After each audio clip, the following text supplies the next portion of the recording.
ang malamig na simoy ng Pasko sa Kalawan, Laguna. Maliban na lang sa tahanan ng pamilya Reyes. Hot topic kasi ngayon dito ang bahay nilang nag-iinit. Dini sa tagiliran nga rin. Abot din na. Ang kanila kasing sahig, pati na ang kanilang dingding, misteryoso raw, umiinit. Natakot nga kami at ang aking mga anak ay karatig bahay. Baka maya-maya ay kumalat. Baka daw po mina ng gasolina. Ay nakakatakot po.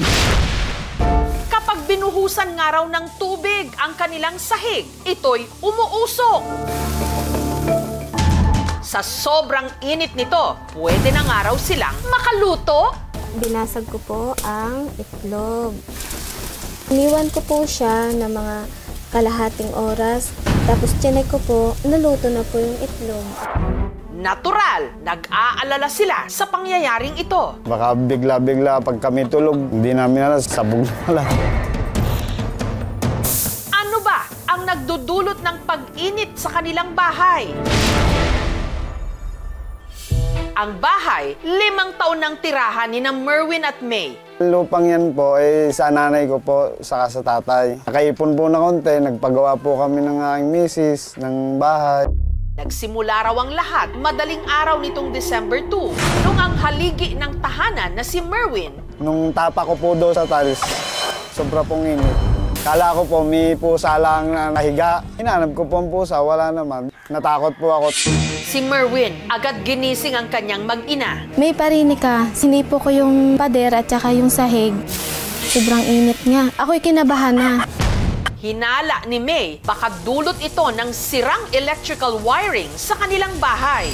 Hoy, patayin na natin yung baka mamaya makasabog nga. Pero lumipas ang magdamag, mainit pa rin daw ang kanilang sahig. Hindi na kami nakatulog. Hanggang pati ang kanilang dingding, nagsimula na rin daw uminit. Nung una po ay ito laang, itong parte po. Ngayon po, hanggang din na po nararamdaman na po ang init. Kapag tinuktok nga raw ang kanilang tiles, Yung parang wala na siyang laman. sa paglipas ng araw, mas lalo pa raw itong uminit. Katunayan, kapag binuhusan daw nila ito ng tubig, agad itong umuusok. Magtataka ka na, dun lang sa parteng iyon ay tuyong-tuyo. Para malaman kung gaano ito kainit, sinubukan na rin nilang magluto rito ng itlog. Sa foil po, nilagay dong yung itlog. Yung itlog na po yun ay naluto. Dahil sa umiinit na kaganapan sa tahanan ng pamilya, sina Merwin at May nagdesisyong mag-alsa balutan. Di nagakot po kami ng gamit sa aking nanay. Doon po kami pasamantalang tumigil. Habang ang mainit na balita tungkol sa kakatuwang nangyayari sa kanilang bahay, parang apoy namang kumalat sa kanilang barangay. Natakot nga kami at ang aking mga anak ay karatig bahay. Baka maya-maya ay kumalat. Baka daw po mina ng gasolina. Ay nakakatakot po. Ang init ng pader, tagos sa labas ng bahay ni na Merwin. Kaya humingi na sila ng tulong sa City Engineer's Office. Pinuntahan naman at akala ay faulty wiring, subalit lumalabas na hindi po yun ang talagang pinagmulan. Ang aming wiring, puro sa taas. Sabi po na yung expert, okay naman po daw buhay na yung ilaw namin. Dahil dito, lipat bahay ulit sila. Mas okay na siya ngayon, hindi katulad po nung una at talagang sobrang init. Pero ano nga ba ang dahilan ng pag-init at pag-usok ng kanilang sahig? Sa lupa po kasi, hindi po sa kuryente yun. Ang iniisip ko rin po ay baka nga yan ay geothermal.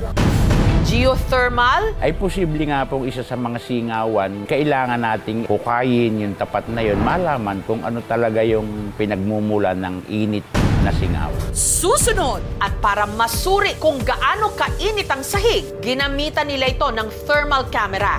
Maabot ng 40 to 50 degrees. Meron tayong suspected thermal anomaly dito. Baka biglang sumabog, ay baka makakasama sa amin at may mga bata nga po. Bakit nangyayari ito? Baka bigla-bigla pag kami tulog, sabog na lang. Dini sa tagiliran nga rin. Abot din na.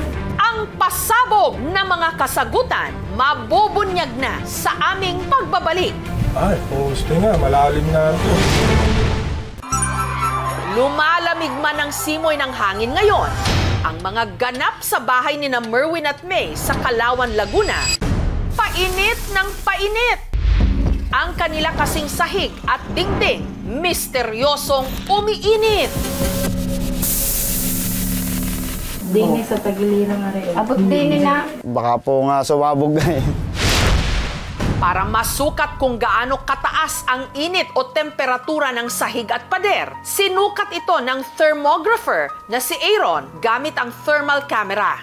Nakikita natin sa video ng thermal imager na nag-hit nga yung certain point dito. Maabot ng 40 to 50 degrees siguro yun. Masasabi nga natin na merong thermal activity below the ground. Possible na may well sa pinakailalim na steam. And since hindi tumataas ng 60, 80 hanggang 100, kasi yung temperature niya is nasa 40 degrees pa lang. Pero potential hazard siya. Kapag nagkaroon na ng excessive heat yung area, possible magkakrak na yung tiles, pwedeng humina yung foundation, plus kasi matataas din yung moisture ng area, pwedeng masira. Ang iniisip ko rin po ay baka nga yan ay geothermal. Ngunit may basihan kaya ang teoryang ito ng mag-asawa? Sa aming pagsasaliksik, nalaman ng aming team na ang bahay ni na Mervin malapit sa mga hot spring. Katunayan, 20 minuto lang mula sa bahay ni na Merwin, may makikita ngang bukal. Ang reading ng temperature ng water nasa 44 degree po. Possible baka yung ilalim meron doon na source of water na same neto na mainit. Merong malapit na geothermal power plant sa site, Makiling Banahaw Geothermal Power Plant. Yung Kalawan at pati mga karatig munisipyo nito ay napapalibutan ng mga inactive volcanoes. May mga remnant heat ito na nire-release mula sa pag-solidify ng mga molten materials sa ilalim. So isang clear manifestation nito sa surface yung pagkakaroon ng maraming hot springs in which Laguna is famous for. Sa ngayon po kasi is wala pa po kami batas para i-regulate po yung pagtatayo ng bahay malapit sa mga natural hot spring po. Pero meron nga bang dapat na ikapangamba sina Merwin? Not necessarily na mag-evacuate. Hindi naman harmful. Ongoing yung study na ginagawa doon sa site. Sa ngayon, walang dapat namang ika-alarma yung mga nearby residents. Especially if ang titingnan nating aspeto ay volcanic eruption. And it's not a bad thing if they would think of doing relocation, no, for their peace of mind. Sana po ang inyong mga tahanan ngayong Kapaskuhan hindi lang mapuno ng init ng pagmamahalan, pero higit sa lahat, maging ligtas. Abot din na. Thank you for watching, mga kapuso. Kung nagustuhan niyo po ang videong ito, subscribe na sa GMA Public Affairs YouTube channel. And don't forget to hit the bell button for our latest updates.